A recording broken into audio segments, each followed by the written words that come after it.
Hello there, and welcome to a brand new episode of the DNF1 Retro Podcast, the show where we dive into the F1 archives and relive some of Formula One's most memorable and somewhat controversial moments with our own blend of analysis and discussion for your listening and viewing pleasure, depending on what platform you choose to follow us on. And of course, joining me on this journey through the F1 history archives is the one and only Mr. Courtney Pye. Courtney, first of all, how are you doing this afternoon? Are you okay? Hello, everyone. I'm good. I'm certainly looking forward to discussing which was one of my favourite rivalries in Formula One history. Absolutely. Now, of course, it has been a while since we last did a retro podcast episode. Of course, it was the Lewis Hamilton episode of how he won the 2008 World Championship at Brazil. So definitely check that out if you haven't already. But I can assure you that we are back and hoping to continue this series on a more consistent basis, given that you guys requested it so much. So please let us know in the comments section which moments in F1 history you would like us to revisit in future episodes. We'll certainly look forward to covering more as the future goes on. Now, as the title of the episode revealed, this episode will be dedicated to the legendary rivalry between two of the greatest Formula One drivers of all time, four-time world champion Alain Prost, and of course, the late and very, very great, the legendary three-time world champion Ayrton Senna. And in particular, we'll be focusing on their most famous showdown of them all, the 1989 Japanese Grand Prix. So sit back, relax, guys, as we have a healthy bit of discussion and we help tell the story of Prost versus Senna, Japan, 1989. Similar to the 1988 season, the McLaren team had been dominant throughout 1989. Going into this race, Prost had a 16-point lead in the Drivers' Championship over Senna, 76 points to 60. The Brazilian had won 6 races to the Frenchman's 4, including the previous race in Spain, but had only finished in the points on one other occasion, while Prost had only finished out of the points once all season at the Canadian Grand Prix. Therefore, Senna had to win both this race and the final race in Australia to have any chance of retaining his World Drivers' Championship. However, if Senna did win the last 2 races, he would be champion regardless of where Prost finished due to the drop point system. So that was a little bit of a background there, Courtney, on how the 1988 season and then, of course, where we lead up to in 1989. Now, one thing that is worth noting was the drop point scoring system, and this is quite important in the context of 1988 in particular, because for those of you that don't know what the drop points system was, it was the scoring system we had before we have the one that you're probably familiar with today, not necessarily the points that are awarded, but the format in how they were awarded. So the way that it worked, in a short way of putting it, I suppose, is that over the course of the 16-race season, you would score points from your best 11 results, and that would count towards your overall championship position. You wouldn't score points from the other 5, regardless of whether you got 5 wins or not. So it was 9 points for a win that race, therefore meaning the maximum number of points that you could score was 99 for an 11 race with. Now, this was significant because in 1988, Alain Prost had actually outscored Senna by 11 points if you included points from every single race, despite Senna winning 8 races to Prost 7. Now, under the drop point system, because Senna's results, or his best results, I should say, saw him outscore Prost's best results by 3 points, 8 wins and 3 seconds, where Prost got 7 wins and 4 seconds, Senna had won the driver's title in 1988. Now, following this, Courtney, Prost went on to become a proponent of the newer point scoring system that we're more familiar with in 1990, where all the points scored over the season would count towards the final season standings, and the race winner would get 10 points instead of 9. So I suppose first things first, what did you make of that when you first heard about that, Courtney? Because that was quite a surprise to me. And in a way, I don't want to be disrespectful, but it's kind of hard to overlook the fact that Prost over the course of the season had outscored Ayrton Senna, and yet Senna was the world champion. Whereas today, of course, if that was the case, they adopted a similar point system to what we have today. There's no doubt that Alain Prost would have been awarded the title in 88 and no one would have complained about it. Well, first of all, I can understand why it would have caused bad feelings, particularly for Prost, because Prost was in a position where he felt he was in a position to win multiple championships with McLaren. McLaren were the best team. He felt he was the main man, and Senna was going to be almost a protege for him. So he felt he was in a very, as I've already stated, a very healthy position.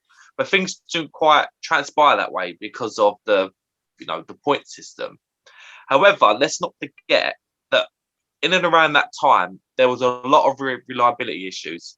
with these cars. And I think the aim was for the guys at the very top of Formula One is that they didn't want the championships to be defined by DNFs. So I can understand at the time why that point system would have worked. You can understand the frustration that would have caused Prost and was probably the start of the issues that we went on to see in 1989.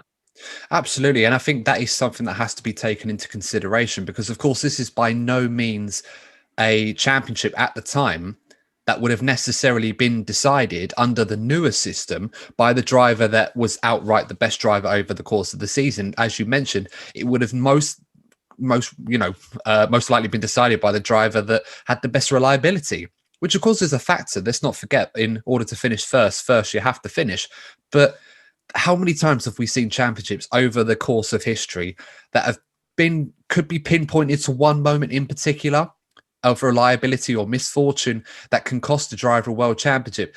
I know one that springs to my mind, and probably the same one in your mind as well, and that was Lewis Hamilton in 2016. Fast forward 28 years, I should say, to that particular moment in Malaysia, where all completely exploded for Lewis Hamilton, and his championship literally went up in smoke along with half of his engine.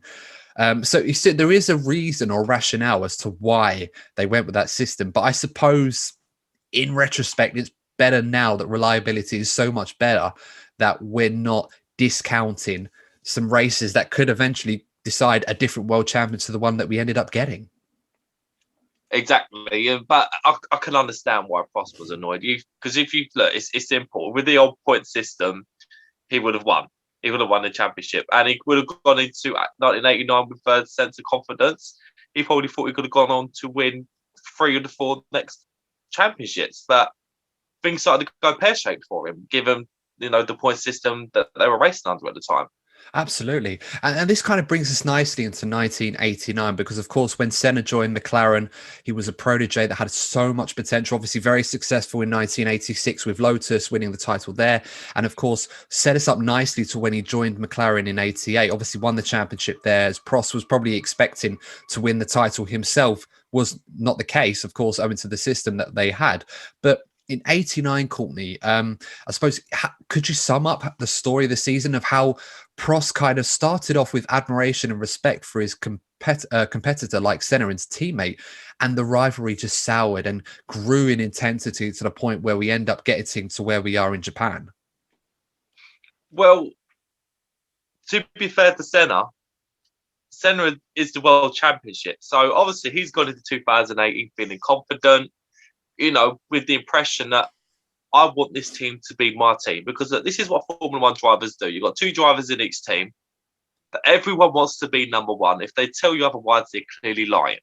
So after winning 88, Senna would have thought, you know what? Yeah, I'm going to make this my team, and I'm going to be a legend of Formula One, win as many championships as possible. And I think the first race that we look at where it really started to show was in Imola. Because after a safety car, they were basically told at the restart that, you need to... they had an agreement that Prost was going to be leading after the restart. This didn't happen. Senna overtook Prost, and that really was the start of at the point where there was a mistrust between the drivers. Yeah, no, absolutely. And of course, this kind of soured throughout the season onwards. And of course, I think one race in particular that was quite memorable was Mexico in 1989, where Prost started to really see the shift of power at McLaren. If it hadn't already moved into Senna's corner, he could literally see it with his own eyes, obviously complaining of not having the level of support, not just of the car, but personnel, thinking that Senna had an advantage over him performance-wise, particularly with the Honda engine as well. Well, Mexico is an interesting one. And this is what really sort of highlighted the paranoia, because Prost's race was ruined because the wrong tyres were put on during the pit stop. But it wasn't all down to, because he thought that McLaren sabotaged his race and he felt that Senna had more engine power. So this is really, really starts to come into it, because he highlighted and made it very clear that he thought that because the mechanics preferred Senna, the Honda mechanics, and were giving him giving Senna an unfair advantage with the power. And he made that very clear to the media, made it very clear in the paddock. He's adamant that this was the case. Now, yes, he should have felt annoyed about the pit stop going wrong, but this happens. This happens in Formula One to the very day. It isn't anything personal. But what was interesting is that when they'd done the analysis after the race, they actually realised it's actually down to his front wing adjustment being incorrect. You know, Senna had made the right call with the wing adjustment. So Prost was actually wrong. But there were reasons for Prost to feel that Honda might have, you know, preferred Senna. But to be that public about saying, oh, yeah, they sabotaged my race. And it come down to the wing adjustment at the end of the day. So that's when the tensions really started to build. Yeah, I mean, it certainly was a popularity contest in some regards between Senna and Prost. I mean, Prost was so analytical in his driving. I still believe he was one of the greatest F1 drivers of all time. When you take the overall package, and I hear arguments from some people that claim that Alain Prost is the greatest Formula One driver of all time, I get it. I get why they feel that way, because I mean, we talk about the all-time greats, you know, the Fangios, the Hamiltons, the Schumachers, the Sennas, and Prost is usually earmarked in that bubble as well. I sometimes don't feel that he gets the respect he deserves in this discussion. I feel people tend to neglect what he has achieved in the sport and why he has achieved so much in the sport. I mean, we're talking about a guy that potentially, if the point system was more favorable or similar to what we have now, he'd have 5 world championships rather than 4. If there wasn't reliability issues that he'd had also when he lost the championship to Niki Lauda, I was trying to think if it was 85, I believe, when they were teammates, he lost by 84. Oh, 84. 84. He lost the championship to Lauda by 0.5 point, and he had reliability issues of his own then that cost him that championship. So he could have been a 6-time world champion. You know, the records that stack up do suggest that Alain Prost is successful, but because of the fact that he is not necessarily known for his genius behind the wheel compared to some of the other names that we've already mentioned, even though there's plenty of it there, he tends to get discounted in this argument. So for those of you that probably know of Alain Prost and know of his success, I hope that this episode, in a way, and some of the stuff that we've said so far, does kind of add a bit more clarity, I suppose, or highlight why some people strongly believe Alain Prost was the greatest Formula One driver of all time. Personally, it's not an opinion I have, but I definitely feel like he's higher up the list than perhaps people should be. I had him in like the top 4 or 5. I think some people earmarked him lower. Mad. He's won 4 world championships, and he's the 4th highest Grand Prix winner of all time, behind Vettel, Hamilton, Schumacher, and Hamilton. So, and I think it's also worth noting the era that he was racing in. Like, for me personally, okay, in the last decade we've had some great drivers, but for me personally, I think that was the golden era of Formula One in terms of the talent they had at the time.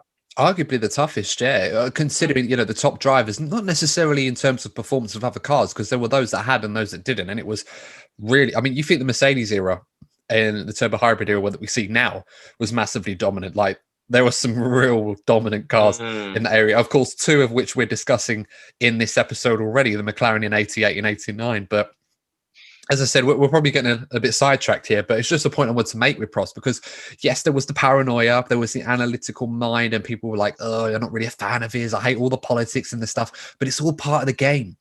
They all do it. But Prost was just so openly about it in the press. Probably not the best move, but I feel like he was probably driven to such a degree, pun intended, that he had to come out and say something, because obviously what he was trying to say behind the scenes wasn't working. And I recall reading on a meeting that Alain Prost himself had with the head of Honda's R&D department and F1 racing program. I think it was Nobuhiko Kawamoto. Apologies if I've mispronounced it right. This was back in November 88. So this was before the 89 season already begun. They had a meeting in Geneva, and Prost had expressed his concerns that he felt that Honda in particular was giving Senna preferential treatment owing to their past relationship at Lotus in 1987, where Senna was so successful the season before in 86, and he obviously did well in 87. Kawamoto had confirmed that Prost was actually right in his paranoia. He was actually right in that the younger generation of Honda engineers really loved Senna, and they loved his samurai-like driving style. They used to refer to him as like the samurai. And That's obviously a big thing in Japan. And by this time, Senna had developed a close working relationship with the Honda engineers in 1987 when he was at Lotus. And Kawamoto was also able to convince Prost, though, as a result, that he would work something out with Honda and the younger engineers to, at the end of their partnership for the 1989 season. But unfortunately for Prost, it never really transpired. It kind of continued over into 89. So despite all of Prost's fears, despite being proven right, at least from the source that he was speaking to at Honda, and you wouldn't have got more reputable than Kawamoto at the time, it just never really delivered on what he would have wanted as a result. I'm pretty sure, I don't think he was expecting Honda to just turn the tables and give him the benefit of extra performance to sort of hold Senna back, to like pay him back. But I think he was hoping for something on a level playing field, because I think he genuinely believed that he was a better driver than Senna. And of course, you can have your own arguments and debates over how true that was. But when you consider the whole package, not just the ability behind the wheel, it's hard to suggest that as a whole package, Prost wasn't right to a degree. But also, if you're in a sport where you have to, you're aiming to be number one, if you don't believe you're the best, you might as well go home. Because that sort of self-belief is what you need to be consistently at the pinnacle of your ability. So that's why you hear them all say, even today, you hear them say, I'm the best driver. And they say it with their chest. Because if they don't, there's no point being there. So Prost is right in what he's saying. Absolutely. Yeah. No, I couldn't agree with you more. But this is kind of the dynamic as why teams don't tend to have two number one drivers or drivers on equal status because of stuff like this. But I mean, this was an incredible rivalry and I absolutely loved watching. I really wish I was old enough or alive to see it live. Obviously, this was before our time, not long before, but still before nonetheless. But it would have been something to behold at the time. It would have been all over the sporting press everywhere around the world. It would have definitely up there. I mean, it's Hamilton Rosberg levels, but another level on top of that. I mean, if you thought that was intense, but I suppose it kind of ties in nicely to talking about how the Honda McLaren relationship begun. I mean, we herald this partnership as being one of the most successful engine manufacturer to team partnerships of all time in the sport. And of course, as modern day F1 will remember, Honda McLaren partnership, when that was reignited in 2015, literally did not get off the ground. Ironically, to a point where Honda now potentially are building a car that could win the 2021 World Championship at this time of this recording. I should point out another thing on this recording for those of you that are watching on YouTube. This recording's actually going to be, recording's been done on the Thursday before the Imola Grand Prix.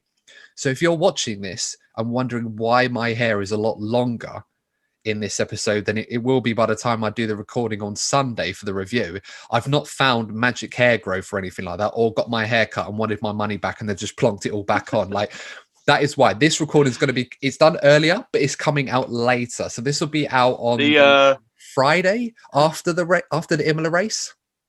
I believe the powers of time travel away, Adam. Literally on a retro podcast there. Love it. Love it. Anyway, I think we're getting a bit sidetracked, but so we are. Honda. So the story of Honda joining McLaren kind of goes like this, really, for those of you that didn't know. So in 1987, Honda were with Lotus and they were also supplying Williams. And it was a very successful partnership with the Williams team. Of course, one of the teams that were incredibly successful in the 80s and, of course, most of the 1990s before the Ferrari McLaren dominance started. And in 1987, Nelson Piquet had just won the World Championship with Williams and Honda and winning the Constructors' Championship. They completely dominated the season. Honda did want to supply the team with engines for 1988. However, one of the conditions in order to supply them for next season was to sack Nigel Mansell, who would go on to win the 92 championship with Williams anyway, and replace him with Japanese and Honda test driver Satoru Nakajima, Kazuki Nakajima's father, for those of you modern F1 fans that will recognize the name. He'd made his debut with the Lotus team in the 87 season alongside Senna, and he was okay. It wasn't massively impressive, but he could certainly hold his own in that car. And obviously they wanted him in one of the best cars. naturally the Williams was at the time. Williams had refused to do this. They did not want to get rid of Nigel Mansell at all. Sir Frank Williams was absolutely adamant he wanted to keep Nigel on, which was a huge gamble at the time because, of course, Nigel, still relatively young. They had Nelson Piquet, the world champion, in their team as well at the time. And of course, Williams had no reason to feel that they were going to be held to ransom by the Honda team. It's like, well, if you want to win the championship, you're not going to put your guy in that car. I don't care who you got or how good this car is. But it didn't happen. And as a result, Honda ended up supplying McLaren for 1988. Now, one of the big reasons why that happened is Alain Prost, obviously, McLaren were driving with Ford engines up until 1988. And Prost had found a clever opportunity where he had obviously been very impressed by Ayrton Senna and the Lotus. Everybody was. It was a case of when is he going to join one of the massive, massive teams.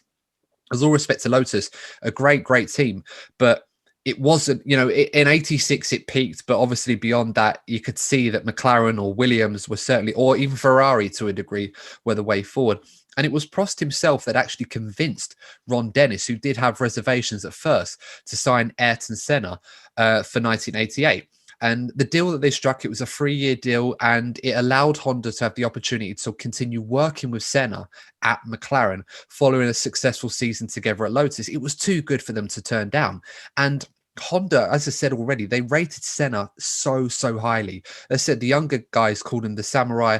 When it came to using their engines in 87, they were so keen to continue this association at McLaren. So that's kind of the whole story.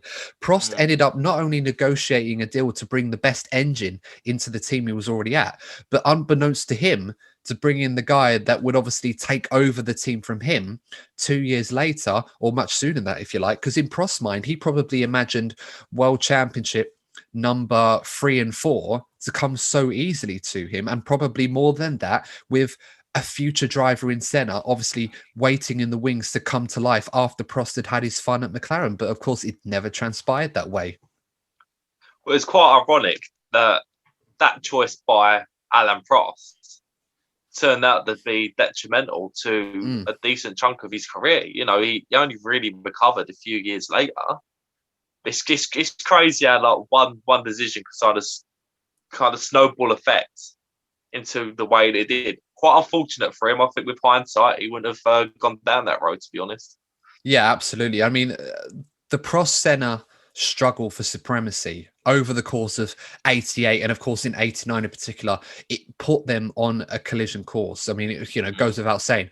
Mutual admiration between the two had turned out to all-out hatred. The Frenchman accusing Senna of dangerous driving on so many occasions and receiving more than a fair share of attention from both McLaren and Honda as a result.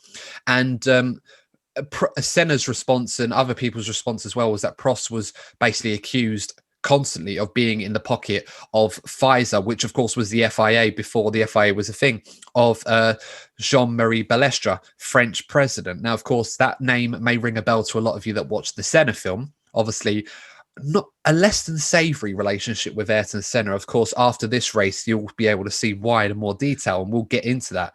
But I mean, those claims, Courtney, what do you make of those claims? It was really back and forth almost every race, as if you've got two teammates so openly adamant about being superior to the other, to the point where it literally is reduced to nothing but slurs towards each other from one way or the other.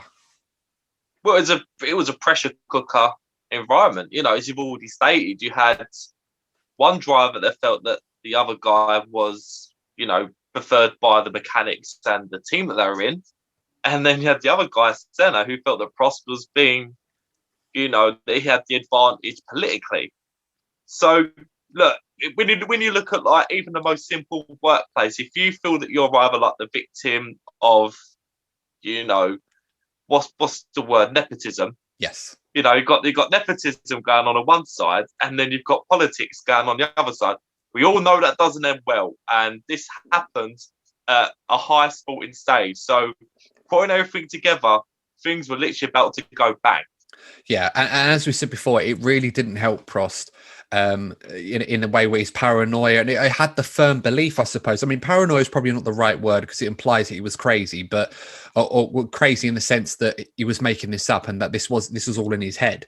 But he had that firm belief that Honda, and Ron Dennis in particular, who had obviously ceremoniously backed him so much to bring Senna in, then viewed Senna as the future of the team. I mean, this was always the plan, but I don't think Prost anticipated at his own expense. I think he just expected that he was going to have his time, and then when he'd done, Senna would just take over. I suppose you can compare that to Mercedes now, where they've got Lewis Hamilton dominating. Obviously, Mercedes is a bit tentative to whether or not they're going to bring George Russell in. When is that going to happen? And in what shape or form? It's something similar like that. Not saying that Lewis is wanting that dominance in the team, but I'm pretty sure Mercedes want to avoid another Hamilton-Rosberg situation. But obviously, that's another discussion for another day and another podcast. So, back then, Prost, one race in particular, he recalled at Monza. He had one car with maybe 4 or 5 mechanics. Whereas Senna had 2 cars available to him back when we had T cars, and 20 people were around him.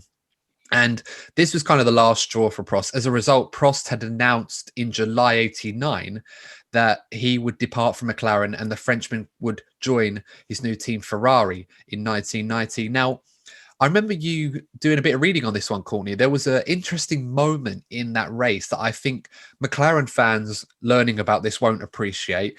And I can imagine why this would have annoyed McLaren fans. And it certainly did Ron Dennis in particular when it happened.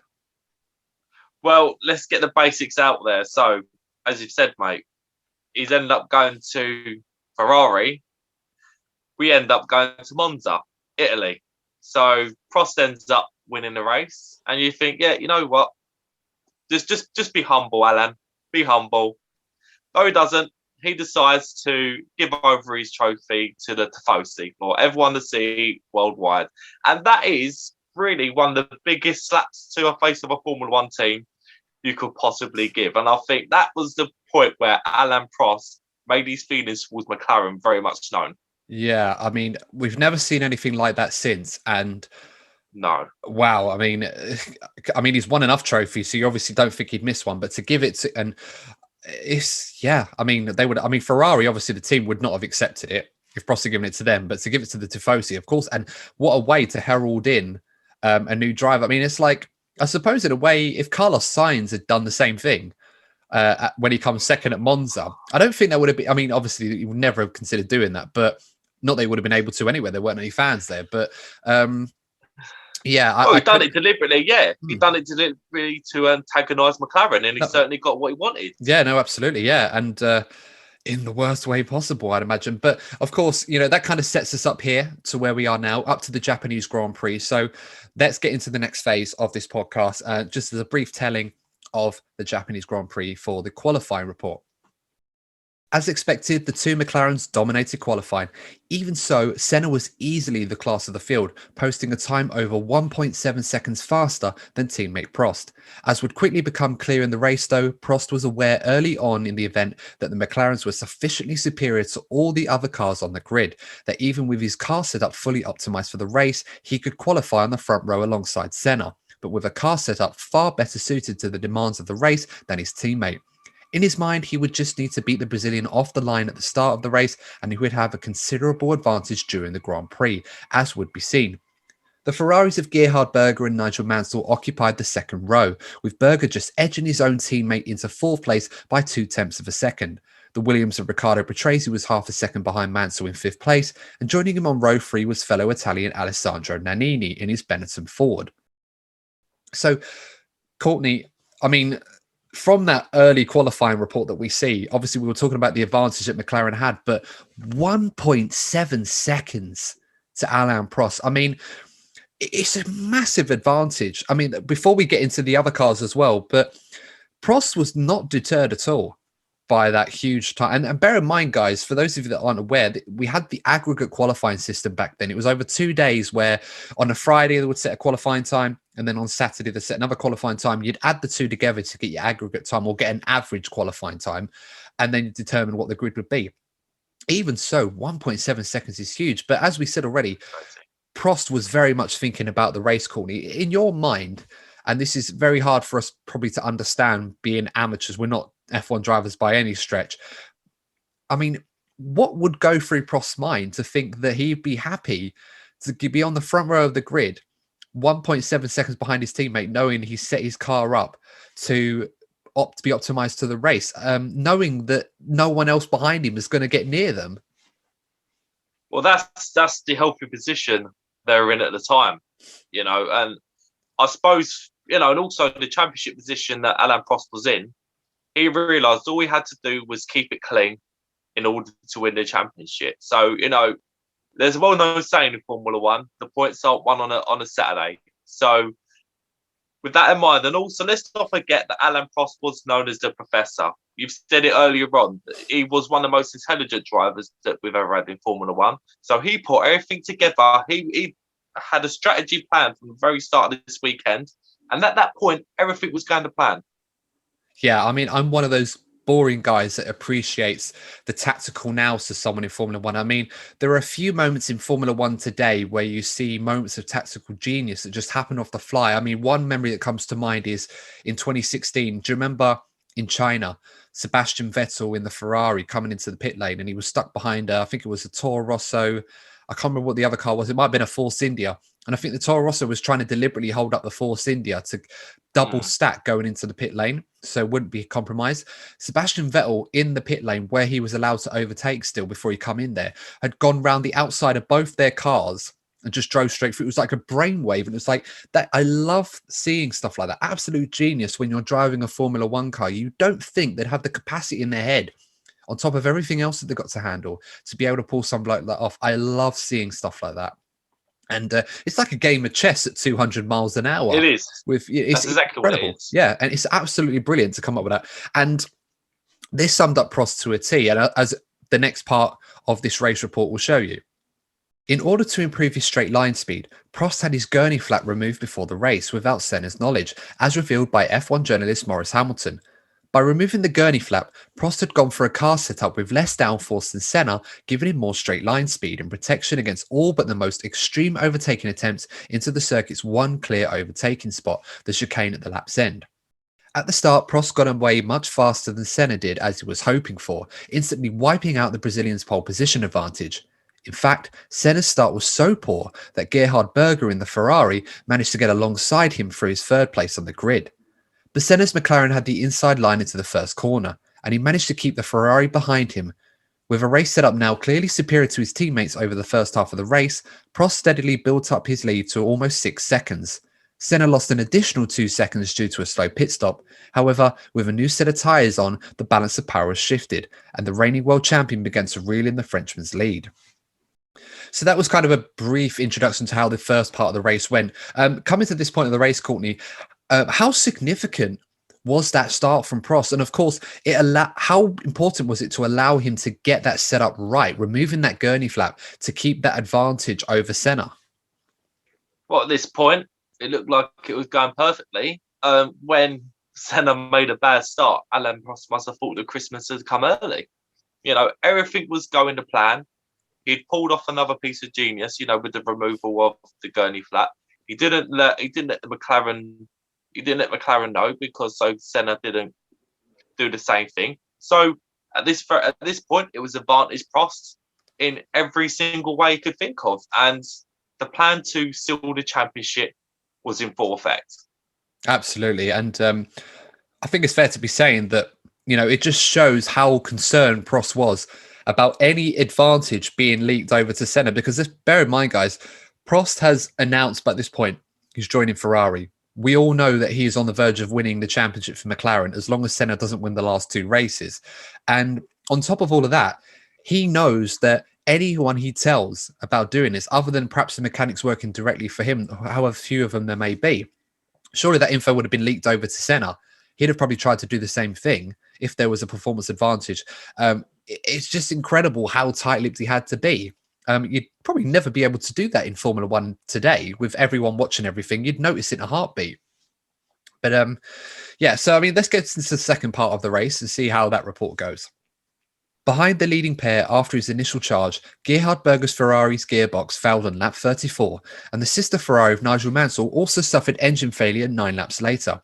With the Ferraris gone, all real challenge to the McLaren charge had evaporated. The only opposition left for Senna and Prost was each other, as they were drawing away from the new third-place man Alessandro Nannini. Senna finally caught Prost on lap 40. Prost had deliberately eased his pace, allowing Senna to follow him closely in his slipstream for the corners, at the expense of forcing Senna to use up his much fresher tyres. And for the next 5 laps, the gap between them remained at approximately 1 second as the two McLaren drivers tried to position themselves tactically for the corners ahead. Prost had greater top speed on the straights, while Senna's high downforce settings gave him the advantage through the corners. So the important takeaway from that corner, of course, with the Ferraris gone at this point of the race, Nannini was completely in no man's land on his own, just happily driving around in third place, probably thinking a podium was all he was going to be able to hope for, not thinking for a second, despite what everyone was probably expecting, the two McLarens were coming together. If you were Nannini, would you have thought there was any chance of a race win at this point, or do you feel that the McLarens were they weren't going to go into each other? At this point, Nannini was 2020 Max Verstappen, sitting happily in third, no threat from behind, and just, keeping his fingers crossed that something was to happen ahead of him. And as we all know, that was about to happen. Exactly, yeah. I mean, it's one of those where Senna and Prost, obviously, they were the moments of reckless driving between the two of them, but they never really had many incidents where they'd come together. Prost was quite adamant about not doing that. But obviously, in this race in particular, that was about to change. I mean, it's crazy when we think about it, but I suppose one thing I should probably ask as well is about the tactic Prost had adopted to try and wreck Senna's tyres. He deliberately eased down I mean, Senna was catching him anyway, but Prost had decided to basically exacerbate that by slowing down deliberately to try and hurt Senna's tyres following in the dirty air. And as you and I know, a track like Japan, it's so hard to overtake and follow another car, especially in this era. Do you feel, with the benefit of hindsight added as well, that this was a smart move from Prost, or do you feel that perhaps he should have focused on maintaining his long advantage as best as he can and then perhaps try to deal with Senna later on if and when Senna caught up to the back of him? Well, I'm going to answer your question with another question, right?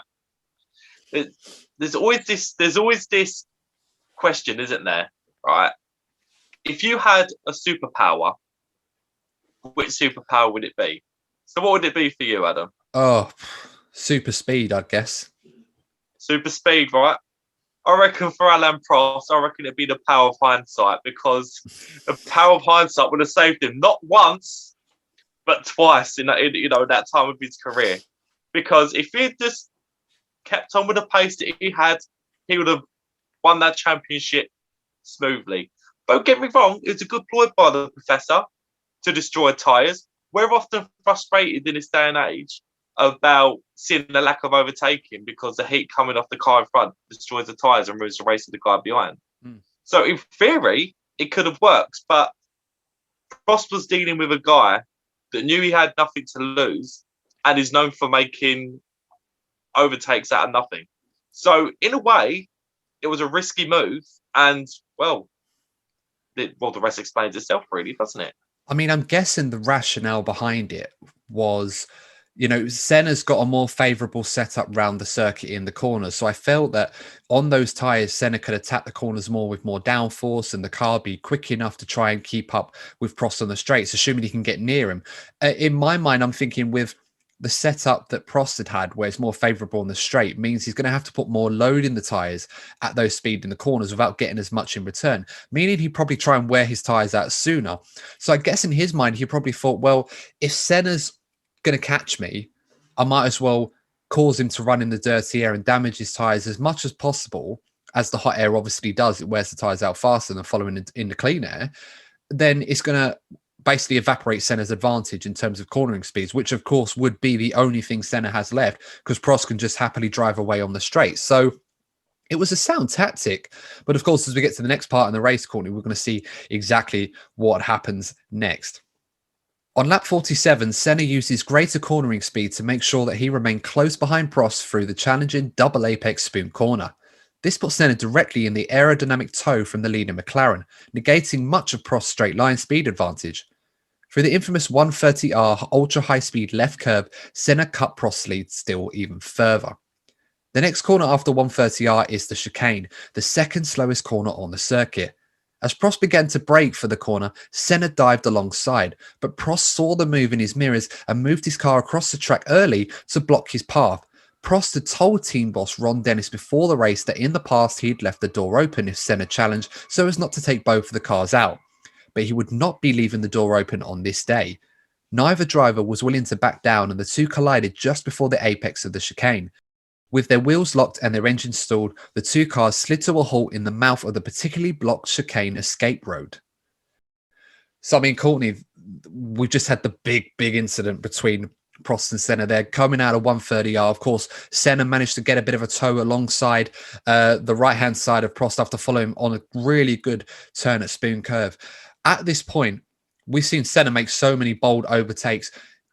When you watch this back, are you surprised? I mean, again, it's hard because we weren't there live to see it, but are you surprised that Senna went for such an audacious move like that? Not all really. You know, for two reasons. First of all, we know the kind of driver that Ayrton Senna was, and it's a reason why so many of us loved him. You know, he really gave us great moments where at nothing, where he made overtakes that shouldn't have even have occurred, but just the ability the guy had, he'd always go for it. And as I've already said earlier on, he had nothing to lose. He knew that if he didn't get past Prost, his championship was over. So putting it all together, I have no surprise that, you know, the things ended the way they did. Yeah, I mean, it was almost a move of desperation from Prost because he kind of left the door open for Senna. And at this point, I've seen this incident so many times, and I can't think of a scenario where Prost can feel that Senna was not far enough alongside him to allow him at least enough space to put his car on the inside. Well, we see modern day cars try and do something audacious and you have to kind of get out the way. But in Prost's mind, despite telling Ron Dennis that he normally wouldn't do that, and that in today he was going to stop Senna at all costs, he didn't care what the result was, obviously, because he knew he was going to win the world championship if both cars retired. So in Prost's mind, it was almost like, well, you might think I've got everything to lose, but I don't, because if we both go out of the race, I'm champion. It doesn't matter who wins this race as long as it's not Senna. And in a weird way, not to put words in his mouth, but that's probably what was going on in his mind at this time. And you can tell the moment under braking where Prost sort of makes half a turn, realize Senna's there, and then decides, screw it, I'm going in. And he turns so much early into the chicane. And of course, the press were all over this because Prost was adamant, may still even be adamant today, that he did not deliberately turn in on Senna. Senna just outbraked himself and drove into Prost in a straight line. I mean, I don't believe in a month of Sundays that that's how it happened. I'm pretty convinced that Prost saw Senna come in, realized that Senna had got him, and his only alternative was to drive into Senna to either block him off or end up taking both of them out, which in Prost's mind thought he'd actually done. I mean, what do you think of that incident? And let's not forget again that Prost had the advantage in the championship. So if he was to take the pair of them out, he still goes on to win the championship. So again, we know how methodical the man was. So he probably would have thought of every single situation that would have been possible in that race and went, right, if this happens, I'm going to do that. He knew what he was doing. And, well, the fallout from the race itself, that really was boiling point. And it's, you know, it's such a shame we weren't ready to witness that happen. I think we could have been off our seats for certain. Absolutely. It was unbelievable, like watching it back, just how it must have felt when everyone was watching that race to see it all completely explode like that. But let's get into the next part of the report to show obviously what happened next. As the vehicles were directly in the line of any possible out-of-control cars, the marshals hurried to clear them. While Prost unbuckled his belts and left his car, thinking this race was over and the World Championship was finally settled in his favour, Senna gestured to the marshals to push his car down the escape road. As the McLaren was pushed forward, Senna used the forward motion to restart his engine, and after it fired, he immediately accelerated down the escape road, weaving between the temporary chicane bollards arranged in the roadway. Although his car was running, Senna's MP4-5 had suffered damage to its front wing during the collision. And while Prost slowly wandered back to the nearby pit lane, Senna had completed almost an entire lap of the circuit before pitting for repairs. When Senna rejoined the race, he was only 5 seconds behind the new race leader, Alessandro Nannini. So, I mean, Courtney, first things first. Obviously, despite the brilliance in some way, or the most cynical thought of Prost driving into Senna, thinking that the championship was won in his favour, how surprised must Prost have been to turn around and realise after he's unbuckled his seatbelt and got out that Senna's decided to ask the marshals to push him on and ended up carrying on after that. His heart must have sunk at that point.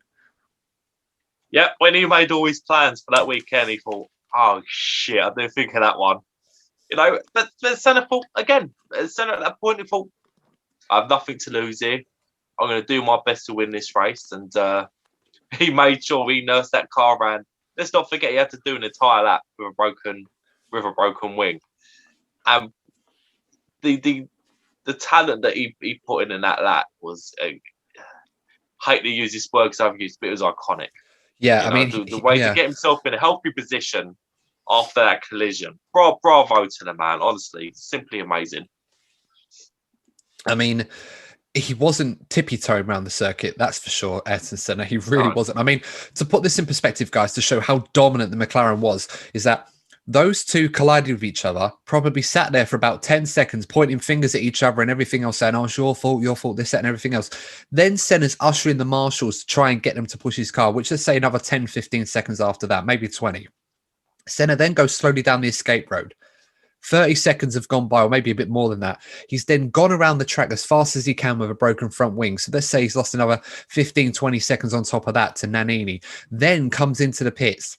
And the pit stops would have been a lot longer in them days for fuel, tyres and everything else, and a damaged front wing, which was wedged underneath the car to get that out. He's lost even more time, possibly a minute. Then comes out of the pits, only 5 seconds behind Nannini. It's incredible how dominant that they were to be in a position so late in the race and still think, actually, we're pretty good odds on to win this race. Absolutely incredible stuff. But that's, and then, of course, let's get into the final part of this race report to see how this race ended up finishing. Senna did not take long to catch Nannini's Benetton. He passed the Italian only 2 laps after having his nose cone replaced in exactly the same place as the collision with Prost had occurred.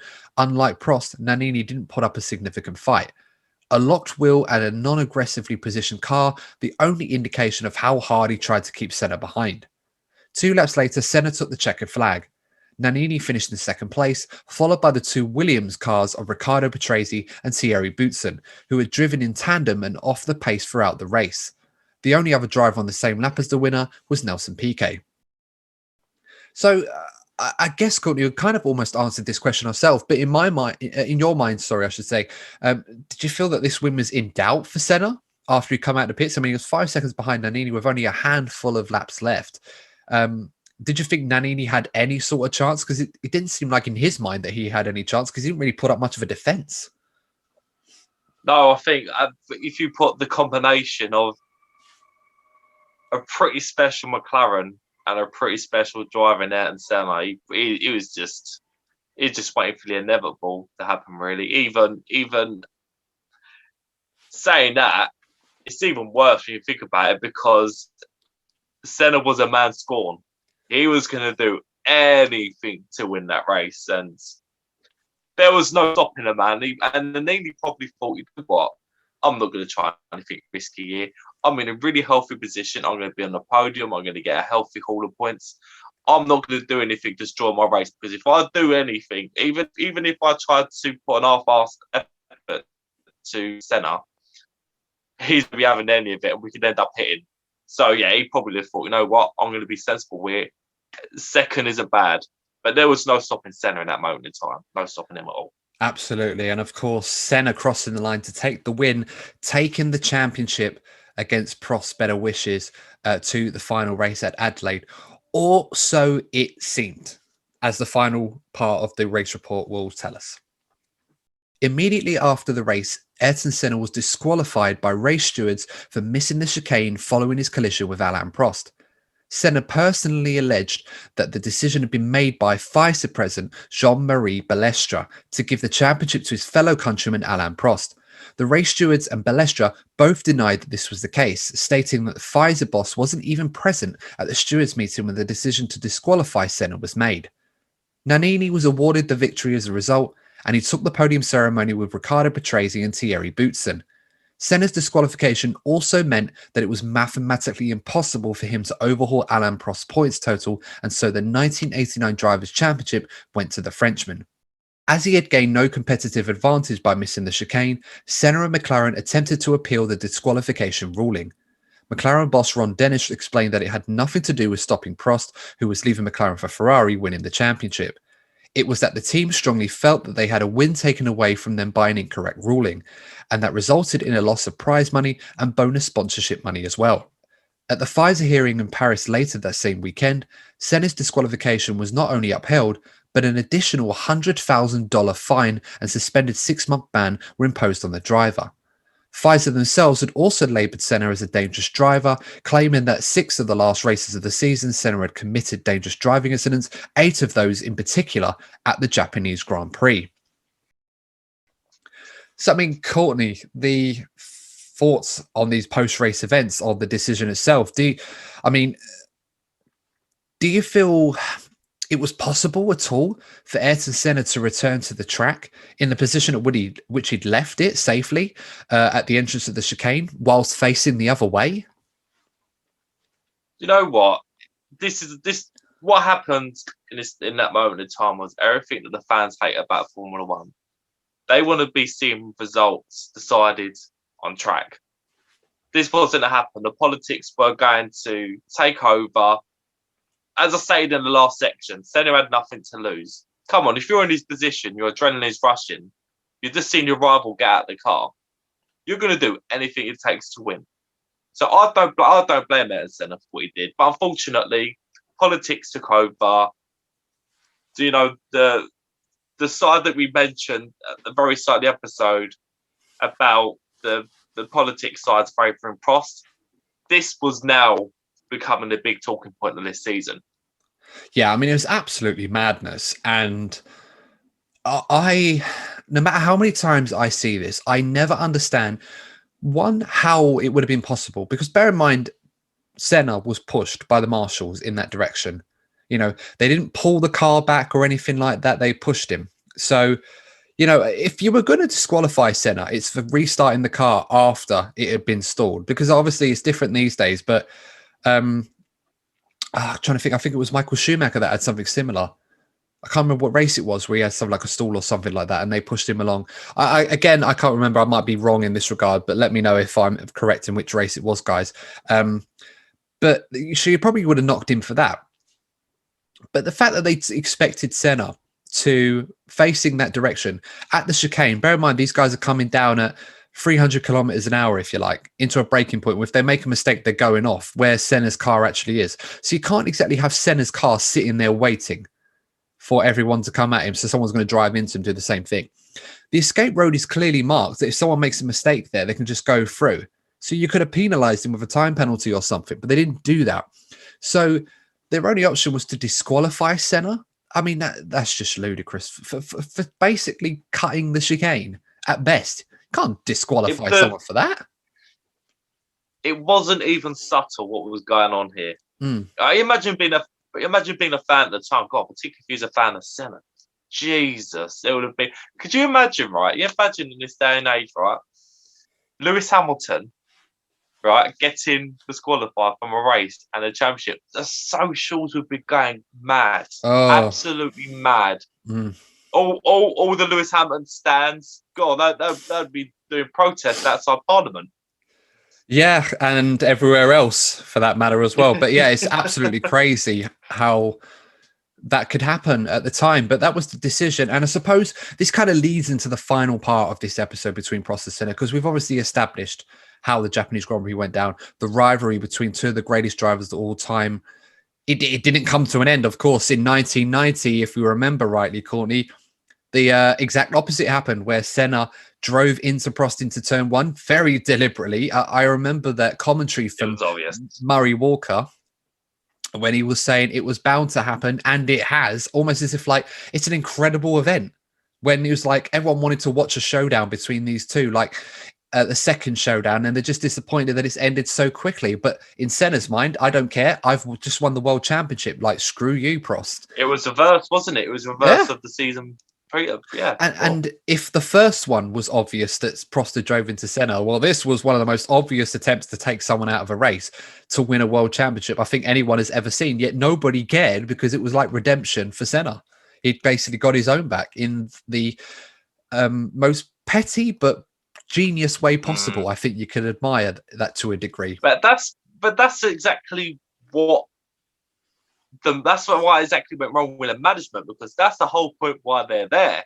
The fact that they didn't do their job properly led on to the events of 1990. And it just comes to show, if you don't lead properly, there is going to be consequences. Absolutely. And speaking of leadership, I suppose before we finish this episode, we should probably ask the question about Jean-Marie Balestre. Was he pro-Prost? Was he anti-Senna? Or was he a bit of both? I mean, Balestre was often accused of abusing his power or using his power for more than it was intended as the head of FISA. As I said, in 1989, after the Senna-Prost collision, there were implications. I believe it was Autosport magazine that Balestre was actually involved in manipulating the World Championship in favour of Alain Prost, as Senna was disqualified from the race victory, fined and suspended. And this ultimately led to Max Mosley, for those of you older F1 fans will remember his name, his decision to actually run for FISA presidency. And over the time, Senna had fell out with Balestre, who had threatened to revoke his super license, but was included on the 1990 entry list anyway. But I think Senna also threatened to walk away as well. I think the sponsors probably had a word or two in Balestre's ear to say, like, you know, don't be stupid. If you don't include Senna, we're not going to be interested.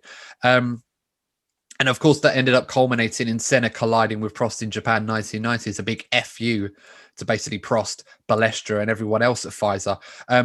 Balestre didn't intervene or sanction Senna for that. And I mean, was that a reaction perhaps? Did Balestre feel that Senna had put him in an awkward position where if he did react, the accusations were probably going to be further levied on him? It would have been, if he'd done it again. It's quite interesting that he knew that his hands were tied, though. Yeah. Very interesting. But, you know, going back to the previous question of whether he was more anti-Senna or pro-Prost, I think it's very easy to think, oh, yeah, just because they're from the same country, that's the only reason. I'm sure there's been a slight element to that. You know, him and Prost, you know, did get on well, but there was nothing particularly special about that. But can you think about the character that Balestre was? He loved the power. He loved to be in control. And he didn't like, if you're that type of person, you don't like to be challenged. It's safe to say that Ayrton Senna was a very outspoken person. So there was bound to be a personality clash. Senna was a massive threat to this man's authority. And he did. He challenged him on various occasions. So the first opportunity to ruin Ayrton Senna's career or credibility, he was going to jump on it, and it was proven in 1989. Yeah, I mean, it ended up other incidents, of course, between the two of them had occurred. I remember watching the Senna movie. One incident in particular that springs to mind was back at the German Grand Prix in 1991. Now, this was on the old Hockenheim layout. We had the chicanes and the really long straights, not similar to the one that we have today, of course. And I do miss that track. Strangely, I was very nostalgic about that circuit. It was quite unique in that capacity. And during this driver briefing, I should say, we had Balestre, obviously the drivers, and they were obviously given the briefing on the race that was going ahead. And there was an incident where Senna had actually raised a question where he had asked for the tyre wall to be replaced at one of the chicanes by cones to introduce a runoff area if a guy snatches a brake. Now, this was at the one in particular where you're reaching speeds of up to 220 miles an hour. If you snatch a brake, you're going off. You're not going to be able to stop the car. If you're hitting a tyre wall, and this was Senna's words, if he was hitting a tyre wall, he was going to bounce off them and the car can go anywhere. You know, the tyre walls can only absorb so much energy. So any leftover energy is just going to push the car in the opposite direction or anywhere else, which is going to make him a danger to anyone else anywhere nearby, and not to mention the driver himself. So he raised the idea, can we replace it with the cones? Balestre straight away quite emphatically and almost aggressively saying, no, no, no, these are the regulations. These are the ways that you must respect the regulations, even though Senna has clearly pointed out why the tyre walls was a bad idea. And as we've seen in modern F1, they've been replaced over time by more foam boards because obviously with technology and improvements in safety, we should mention Balestra was quite influential in improving safety in the sport as well during his time. You know, that shouldn't be understated. You know, he didn't rule with an iron fist or be a tyrant, but he did do a lot of good in the sport. Let's not forget that. But he basically went on in saying, quoted in his own words, that the best decision is my decision every time. And Senna just looked at it and thought, I can see why you'd think that. And then he responded, Balestra, by saying, quite famously, you don't know what my decision is going to be yet. And then he put it to a democratic vote. All the drivers vote in favour of either keeping the tyre wall as it was or removing it in favour of a runoff area with cones to negate where the drivers have to go round so they don't gain an advantage. And it was unanimous practically that they favoured with Senna in favour of that. So, you know, as I'm saying, like, the rivalry kind of transcended beyond Senna Prost to be in Senna versus Balestra. And as you pointed out, Courtney, you had a man who very much loved the power. Whether he abused his power to a degree, you know, people have their theories on that, but he very much saw not the anti-authoritarian in Senna, but a man who felt that there was this need to have more of a sense of justice installed into Formula One at the time. The drivers need more of a say, especially with safety standards the way that they were. And on this occasion, it worked out. But over time, people seem to feel that Balestra very much was kind of falling into that tirade of becoming a leader that very much ruled like his word goes. And after that had happened, you know, Balestra was elected president of the FIA. He stayed president of FIA as well. But after his comments about his involvement in 89, he'd actually admitted that he was very much involved in the decision to disqualify Senna and award the championship to Prost. And after that point, he'd lost the election in 91 to Max Mosley for Pfizer. He knew he was going to lose the election in the FIA presidency in 93, which he eventually did. He decided to stand down and completely just basically went off into the sunset, if you like. At 96, he'd left his role at Pfizer. And I suppose what we can say from this as a result with Balestra, that it was very much a relationship that probably wasn't one that the fans were overly interested in. They were more interested in the driving, but it's just the way that it kind of transcended beyond Prost Senna to be in Senna Balestra. And in a weird way, wrongly in some regards, fans will probably remember Balestra's time at the FIA more about his wrongdoings towards Ayrton Senna rather than some of the good things he did in the sport. But as he said, the man himself admitted his involvement in that incident. You know, as much as we hate the politics side of Formula One, it is indeed a very important part of Formula One. And the fact that the fans at the time wasn't aware, you know, of what was going on. In this day and age, these things would have been out there. It would have been an absolute scandal in this day and age. You know, but let's hope that kind of thing doesn't happen again, because you don't want to be seeing championships decided by, you know, the guy at the top of the Pfizer at the time.